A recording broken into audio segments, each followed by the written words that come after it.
My wife and I have two biological teenage sons, one older and one younger than our foster daughter. We have been fostering kids for many years, but the goal has always been to reunify the kids with their parents, which has happened successfully each time until now. 2 years ago we took in our foster daughter, now mid-teens. She had been through a lot and was labeled as a troubled kid and not adoptable. I won't go into details, but the issue in this matter is that there are images of her going around amongst a certain community from before we took her in. We were informed by authorities about all of this before, so it's not like this came as a surprise after we got to know her. I'm not going to lie, it has not been easy. Our families have seen us struggle, but almost everyone has been super supportive. The first 5 to 6 months were the hardest. She didn't trust us, and she was angry at the world, rightfully so. Then one random night I got up in the middle of the night and unintentionally ended up scaring her shitless, and she had a full-blown panic attack. She was okay after a little while, but it was like something clicked for her that night. It was like she realized that we were on her side, and we watched her change from this angry and sad little girl to the ambitious young teenager we know today. It started with her telling us thank you for everything we did, small things like driving her to practice. And she said it with a smile on her face. It was so amazing to see her feeling better and not so lonely anymore. From there everything changed. She made new friends and got a lot closer to my sons, especially the older one. Her grades went from failing multiple classes to getting straight A's. Not because we were nagging her, but because she wanted to. Each member of our household has developed a good and strong relationship with her, and the love we have for this girl cannot be put into words. We've reached that cosmic connection.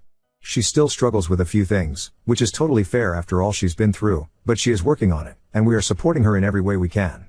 Overall she's doing amazing, she's so strong and I'm very proud of her.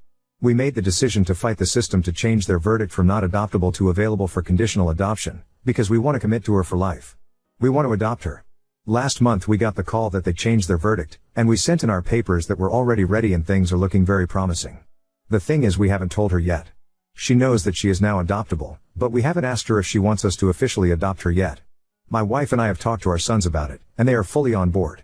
We talked to my parents, our brothers and sisters and their spouses. All of them have a good relationship with our daughter, and every single one of them is so supportive of our decision and willing to fully welcome our daughter into our family. Then there is Wive's parents. Mill hasn't been awful, I guess, but maybe it's because I'm comparing what she said to what Phil said. We told them about our plan and asked them about their opinion. Mill asked if we were sure as our daughter doesn't quite fit in. My wife and I didn't understand at all, since our daughter has a very similar personality as we and our sons do. But it turns out she's concerned about the visual side of it, as she's clearly not our biological child and people will start asking questions. The thing is, my wife, myself and our sons are very tall. Our daughter is not. She is tiny compared to us and has a similar eye color but not the exact same. All 5 of us have the same skin tone and colored and textured hair. Not that I think this matters at all. But the stupidity of it is unreal. Apart from height, she could pass as our biological daughter, so I'm starting to think this is a lame excuse for something else. I told her that people would ask questions no matter what, because even if our daughter was the spitting image of my wife, it's not like she suddenly gave birth to a teenager 2 years ago. And the answer to any question is very simple. She's adopted. Tada. It's not like it could ever become a secret now, so I don't get it. Mill didn't say much after that, but it was very clear she was not on board. Phil hadn't said anything, but he didn't seem excited at all. I asked for his opinion, and he just stared at us for a minute, and then he said, "Don't do this to yourself and our family." It's safe to say I was confused, but I had no idea what to say. After a few more seconds he went off. He started talking about their family name, and he didn't want that ruined by a little WH/E, and what would people think if they saw these images floating around on the internet. I was stunned. My wife couldn't find any words either and started crying before she just left. I didn't say a word while Phil finished ranting, but 1,000 thoughts went through my head. Eventually he stopped talking and I still had trouble finding any words to say. I just told him, "You are sick." And I left too. My wife is destroyed after hearing what her father thinks about our daughter. We have no idea how they know about these images, as we haven't told anyone about it. I'm 100% certain my wife didn't tell them, as their relationship is not that great. My wife is closer to my mother than her own, so that wouldn't make sense. We have tried to hide this from the kids since this happened, but my older son sensed something was very wrong and asked about it. I told him our conversation with Ilse about adopting our daughter didn't go very well, and they weren't supportive. He wanted to know why. I told him I couldn't tell him, but that it was serious and promised to talk to him about it in a few years when he's an adult. And I assured him that our daughter didn't do anything wrong, our plans haven't changed, and that it's Phil who is being unreasonable. My son told me that our daughter told him a few months ago that she didn't think Ilse liked her very much, especially Phil. This happened 2 days ago, and we haven't spoken to them since. I'm not sure I even want to try TBH. For me this is going no contact worthy. I want nothing to do with them. My wife is in pieces and has mentioned that she doesn't want them in her life after this. This has tainted our adoption experience for sure. I'm afraid though that if we piss Phil off even more that he will start talking to our family about these images. I do realize that he will look like a pig in everyone's eyes, but I would like to spare our daughter from everyone knowing about what's out there. I usually talk to my mother about heavy stuff in life, but I cannot talk to her about this without feeling like I'm exposing my daughter by telling my mother more than I want to for my daughter's sake. Internet strangers. I have no idea what to do from here. How do I go about the situation with Phil without creating more mess than absolutely necessary for my daughter? Edit to add, just to be very clear. There's no doubt in our minds that we still want to ask for our daughter's permission to adopt her. Our relationship with our daughter will not change no matter what Phil does or does not do. I realized from the first couple of comments that it became unclear after the Phil incident. Sorry about that. Edit to add 4 hours later, I'm glad to see I'm not the only one possibly/hopefully reading too much into this. I think you have verified I'm not crazy. Wife and I had a brief talk after I posted and have decided to talk to her brothers and sister first about Phil's comments. It will be a hard conversation but it needs to happen. Before I could get to it, my wife told me she wants to report the situation with her father knowing about the images of our daughter. Right N. Ow, we don't know what that looks like, but it has simply not been possible for him to gain this knowledge legally. There is a culprit for sure, but we will leave that to the authorities for now. Thank you for giving me a reality check. And thank you for your encouragement, we need it right now. Oop, no, the parents' rights were terminated many years ago. To my knowledge, not adoptable is not a legal label anywhere, but I could be wrong. In our agency, my understanding is available for adoption means their caseworker is actively looking for adoptive parents for these kids. Not adoptable are kids that the agency deems to be too risky to place permanently with a family because of one thing or another, or kids that do not want to be adopted. So their caseworker is not looking for adoptive parents for these kids. Our daughter was in this group because she was completely closed off and non-cooperative. She was angry and hated everyone and everything and did not want to be adopted. Available for conditional adoption kids, caseworker looks for adoptive parents, but the kids usually have some sort of ongoing issues and are harder to find parents for. In our case, it's really important for our daughter to follow up on her for years to come because, for example, the risk of her becoming depressed/suicidal later because of her past is relatively very high. If we adopt her, both we and her therapist are required to report back to the agency every 4 months about how she is doing until she's 18, and if she's not doing well and we're not getting her the help she needs, the agency has the legal right to intervene. Oh, and for the adoption to even go through to begin with, there are several extra requirements for us as a family compared to what is standard. Update 1. These last few days have been a whirlwind. I have realized how messed up the situation is, but at the same time, people around us have shown how far they are willing to go to protect our little girl and how loved she is. I got a lot of questions and this post will be a long one. But I will answer as best as I can. I'll break things up a little for clarity. My wife and I decided to cut the eels off completely. There is no coming back from this. We talked to her siblings about it to give them our side before they hear Phil's messed up version. We told them what our daughter has been through, without giving details OFC. They don't normally show emotion that much, it's just how they were raised. But even my oldest Bill, who is the toughest of them, had to dry his eyes a few times during the conversation. Understandably. We told them about what happened with the eels when we talked to them about adopting our daughter, and they were pissed. They agreed that this needed to be reported, and Bill's wanted to be included in what was going on from there. Long story short, both Mill and Phil went in for questioning. For now, it looks like this happened through gossip. I'm not exactly sure if the authorities have figured out all the details yet, but I will stand back and let them do their job. Some of you mentioned that child victims of these sorts of crimes are often moved to new environments for their own safety and protection. This is the case with our daughter. But if there are leakages in the system, all that work will be for nothing, and the children who are promised a second chance at a normal life will have their whole lives ruined once again. That means this is a much bigger issue than this one incident. Investigators are taking this very seriously, and we do trust them. My Bills and I tried to talk to Phil about his opinion of my daughter. He did repeat what he said the other day and double down. Phil did use God and the Bible a lot as reasons for his opinion. I don't want to blame religion, because I know a lot of religious people who are amazing human beings, and none of them would ever say gross stuff like this. Oldest Bill gave Phil a lecture. He was told that it's more and enough that Phil's children think he is a misogynistic piece of shit. They don't need to think he's also a predator prying on young children. There may or may not have been a threat or two mentioned about exposure. Seriously, this man, Bill, is the calmest, most loving human I have ever met. Every child in the family loves this guy. I have known him for almost 20 years, but that night he showed a side of him I had never seen before. I would have pissed myself if he was in my face like he was in Phil's. Phil willingly gave every single piece of electronic device to clear his name. Even every VHS tape was given up. If everything is clear, he will be given everything back, so hopefully he doesn't have anything to worry about. I'm NGL, my wife is struggling. She is in pieces after her parents' reaction. They are wrong in every way possible and have been wrong in many other ways through the years, but it seems like this was her breaking point. Like she realized that there is no hope that her parents will ever become the parents she wished for. My parents have always known her relationship with her parents wasn't great, so they have stepped up for her a little differently than my siblings' partners. My wife has a good relationship with my parents, and I did give them a little heads up that there is stuff going on and my wife is struggling. My mother has been coming by every day just to check in, to talk and to give my wife an extra hug.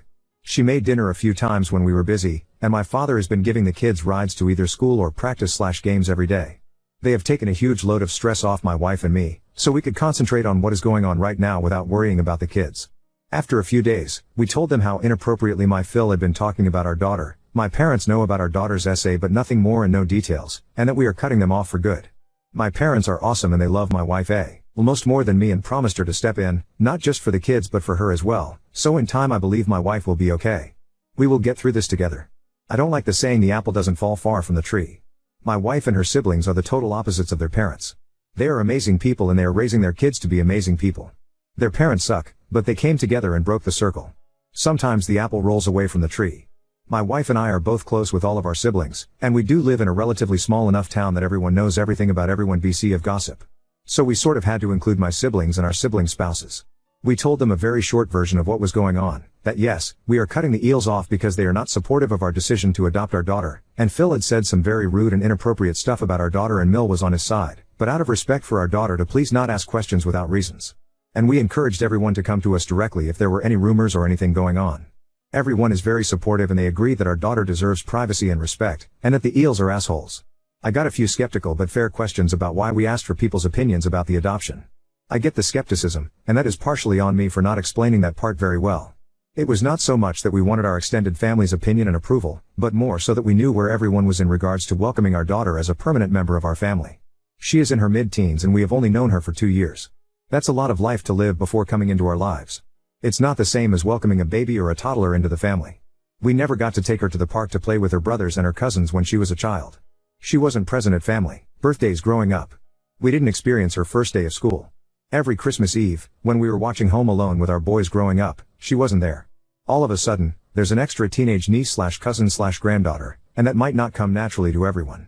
Our boys have a close relationship with my parents and their aunts, uncles and cousins, but although everyone has welcomed and loved every single one of our foster kids, everyone knew these kids already had parents, grandparents, aunts, uncles and cousins, and our family always respected that. Our daughter has never had any of that. She was truly alone in this world when she came to us. She is now in the process of gaining a sh/t-ton of family that she never had before. That's a lot to take in as a teenager. Our intent is to guide and help her as much as we can in her relationship with everyone in our family, but to do that, we need to know what kind of relationship our family is ready to have with her. That's why we ask them, and we are thankful that they are so welcoming.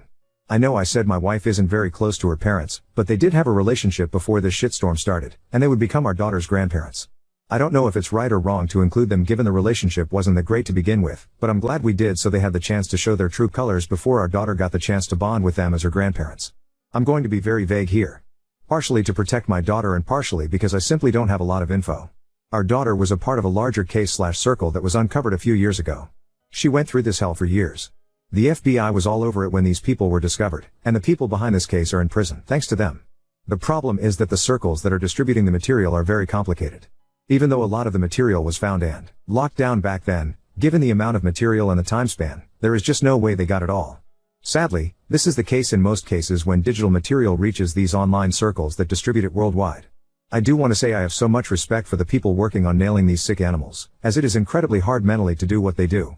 I have to admit, I don't know what is right and what is wrong to do about informing our daughter about what is going on. But we did ask our caseworker to have a meeting with our daughter's therapist so we can find the best way to go about this together. The 4 of us have had regular meetings these last 2 years to make sure we are all on the same page and work together. These people are awesome and put their hearts into what they do, so I'm sure we will figure this out as well. After our daughter turned her whole life around and came out of her shell, we noticed more and more how well we fit together as a family. Don't get me wrong, my wife loves our boys, but it has been a whole new experience admiring her bonding with our daughter over girl stuff. I am a real dad jokes kind of dad. While our boys just laugh in my face when I bring my best work, our girl rolls her eyes and scoffs at me while trying to hide a smile. Our boys really know how to wrap their mother around their little finger, while I see right through them. But this girl melts my heart. Her please? Combined with the puppy eyes, and I am sold while my wife is a hard ass. I guess that's what they mean when they talk about the typical difference between having boys and girls. Anyway, we brought it up with our caseworker last year that we were interested in adopting our girl. She walked us through what that would entail, and we were up for it. Our daughter has been talking to her therapist and her caseworker throughout the process of changing the verdict to available for adoption, and she knows we are wanting to adopt her, and we were only waiting for the last paperwork to go through before we could ask for a court date. And she has told both of them she wants us to adopt her. After all the mess she has been through, it's important to her to have a sense of control over her own life, so we did make sure she knew it was coming, but at the same time, we wanted to make this really special for her. That's why we chose to do it this way. The day after my post, our caseworker called to let us know that our paperwork had gone through. We arranged a family outing for the 5 of us. I'm not going to give too many details for our daughter's privacy, but we had such a great day together, and we asked for her permission, and guess what? We laughed, we cried, it was overwhelming. It's finally official. We are adopting her. That same night, my wife and daughter were in the living room talking while I was working in the office. My wife called me into the living room, so I went in there to talk to them. And my girl asked me from now on, "Is it okay if I call you Dad?" Man, I did not expect this. I would be absolutely okay with her to keep using my name, but this is an honor. OFC, I said yes, I'd be honored for her to call me Dad. When I dropped her off for practice the next day, it really hit me when she, in front of her friends and all, said, "Bye Dad, love you." I may or may not have shed a tear or two on my way home. Now we are mom and dad to 3. We don't have a court date yet, but it will probably be this summer or maybe this fall. We are thinking of having a huge adoption party when that happens, but our girl will decide what she wants when that time comes. What we do know is that we're looking forward to it regardless. We have been told our daughter will lose some privileges when it comes to college tuition when we adopt her. I haven't looked too much into it yet, as we are not there yet age-wise. But it's not something we are worrying about. We make more than enough to put all our kids through college. We'll look more into it when it becomes relevant. Right now the adoption is more important than money. As of now, it doesn't look like Phil had access to the content of our daughter. It looks like he's only a misogynistic piece of sh/t. And BC, we have gone no contact. He is a non-issue in the adoption process. If something dark sees the light of day, it will very possibly play a role in court. That does not mean we don't want him exposed if he is a predator. Our girl's safety is even more important than the adoption. But BC, we have gone no contact. It is very unlikely our daughter would ever be removed from our care. It would probably mean more of a large bump in the road on our way to adoption. Right now, all we can do is cross our fingers and wait for answers. I will say our sons have made our daughter's recovery a whole lot more manageable. Yes, we as then foster parents focused on loving our girl, and we never reprimanded her for acting out because we understood where her pain came from. But she did all the work necessary while we were supportive and gave her a nudge here and there in the right direction. But we feel like our boys have done at least as much for her as we have. They just don't know it. Our boys were initially not informed about our daughter's SA, as there was no reason for it.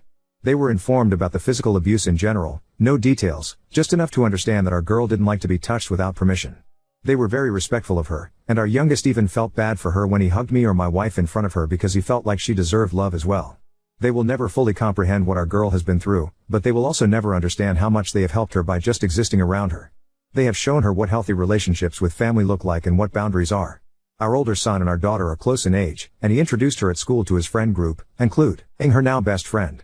She has observed our boys a lot during her time with us, and they have played a huge role in teaching her how to live a worry-free teenage life. This has resulted in them having such a great sibling bond, and that melts my heart. To the few people who predict that our girl will end up pregnant by one of our boys, go outside and listen to the birds sing. Read a book. Try out a new hobby.